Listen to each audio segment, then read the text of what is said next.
Halo, assalamualaikum. Jumpa lagi di Tans Berkah.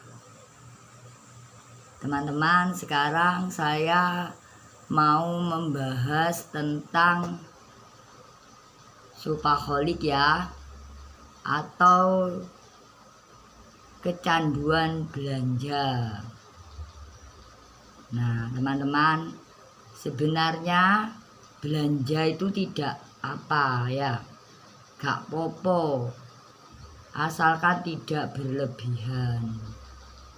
Memang itu kegiatan yang menyenangkan bagi perempuan, tapi kalau sudah berlebihan bahkan mengganggu keluarga, pernikahan, perekonomian, keuangan, bahkan sampai hutang di sana sini, itu namanya sudah kecanduan belanja.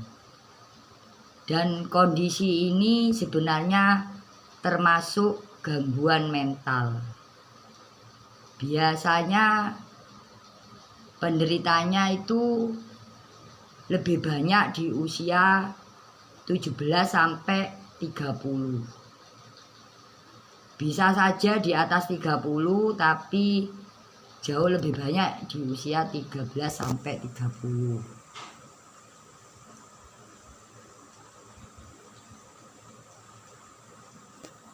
Ini bukan suatu hal yang wajar ya teman-teman, ketika kecanduan belanja. Itu kayak dorongan yang kepingin belanja terus. Dan biasanya itu diakibatkan dari depresi, marah, stres, dan kesepian. Bisa juga gara-gara rendah diri. Dan biasanya teman-teman, ketika berbelanja itu hanya bersifat sementara. Belanjanya kadang-kadang yang nggak dibutuhkan. Kesulitan, ketidakmampuan dalam mengontrol hasrat untuk membeli barang-barang itu pasti akan membahayakan keluarga dan perekonomian teman-teman.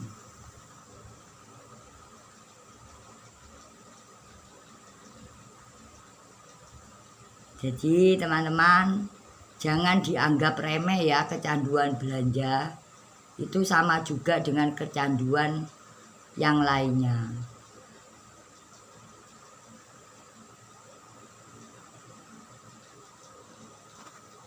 Nah teman-teman, biasanya ciri-cirinya teman-teman merasakan kegembiraan yang menyenangkan sekali ketika berbelanja, tapi nanti menyesal. Jadi teman-teman waktu berbelanja senang, tapi nanti setelah itu menyesal. Jadi kan eman ya teman-teman, kalau nanti beli-beli setelah itu menyesal. Jadi perasaannya itu cuma sementara, sedangkan masalahnya tidak diselesaikan. Ya masalahnya itu tadi, depresi, stres, marah, dan kesepian. Jadi itu akibat dari stres, depresi ya.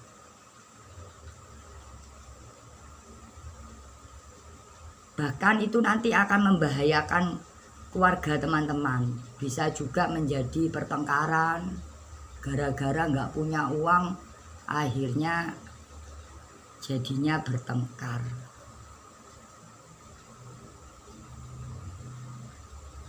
Jadi teman-teman, ini bukan masalah yang dianggap sepele ya. Apalagi di zaman sekarang, ketika belanja tidak perlu ke pasar atau ke mal-mal ya teman-teman. Sekarang ini sudah banyak di HP-HP itu, di online-online. Jadi lebih berbahaya lagi karena di dalam kamar teman-teman sudah bisa belanja.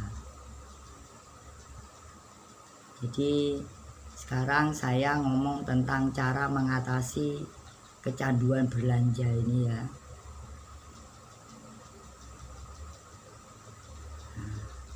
Untuk yang pertama teman-teman, untuk yang kecanduan belanja, cara mengobatinya teman-teman mengurangi kebiasaan pergi ke pusat perbelanjaan.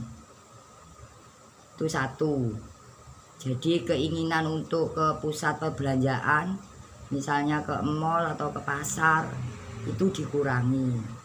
Tapi karena sekarang ini tidak ke mall, ya di HP itu kan banyak online itu ya dikurangi, tidak usah banyak dilihat, biar tidak tambah stres teman-teman. Yang kedua, teman-teman menyadari dan mengakui bahwa teman-teman punya penyakit mental yang namanya shopaholic atau kecanduan berbelanja. Akhirnya teman-teman sadar bahwa teman-teman ini bukan suatu masalah biasa yang akan merugikan teman-teman sendiri jangka panjangnya ya, khususnya dalam segi keuangan dan berakibat ke keluarga. Terus yang ketiga teman-teman, bicarakan pada pasangan atau keluarga yang bisa dipercaya. Bagaimana cara mengatasi keuangannya. Terus yang keempat teman-teman, alihkan pikiran untuk belanja, tenangkan pikiran ya, dibuat santai, jangan fokus ke barang-barang yang kepingin dibeli itu ya. Itu yang ketiga atau yang keempat ya tadi ya. Yang kelima terus teman-teman bisa juga mengalihkan belanja-belanjanya itu untuk menjadi suatu kebiasaan yang bagus, yaitu berjualan. Jadi teman-teman bisa dibuat belanja itu buat dagang ya. Jadi kan akhirnya bukan suatu kecanduan belanja, akhirnya berganti menjadi berjualan. Gak apa-apa kalau memang teman-teman bisa belanja-belanjanya itu dialihkan untuk jadi berjualan. Jadi buat belanja terus dijual lagi, jadi menjadi skill berjualan. Terus yang kelima atau keenam ya tadi teman-teman. Nah setelah kalau bisa dialihkan untuk berdagang, untuk mengganti belanja-belanja yang nggak perlu, yang akhirnya merugikan ekonominya teman-teman. Terus sekarang yang kelima atau keenam teman-teman bisa belanjanya itu dibuat untuk bersedekah ya. Itu cara mengobati gangguan mental kecanduan berbelanja. Dan yang terakhir teman-teman, ini yang paling penting, kalau teman-teman ini beragama Islam bisa berdoa banyak-banyak membaca surat Anas atau Al-Falaq, karena itu termasuk hawa nafsu dan gangguan setan, karena pasti itu merusak keluarganya teman-teman sendiri. Jadi kalau yang beragama Islam banyak-banyak berdoa, baca surat Anas atau Al-Falaq, boleh surat Al-Ikhlas. Jadi teman-teman bisa dialihkan untuk berzikir. Dan bagi yang beragama lain, ya sesuaikan dengan agama teman-teman sekalian.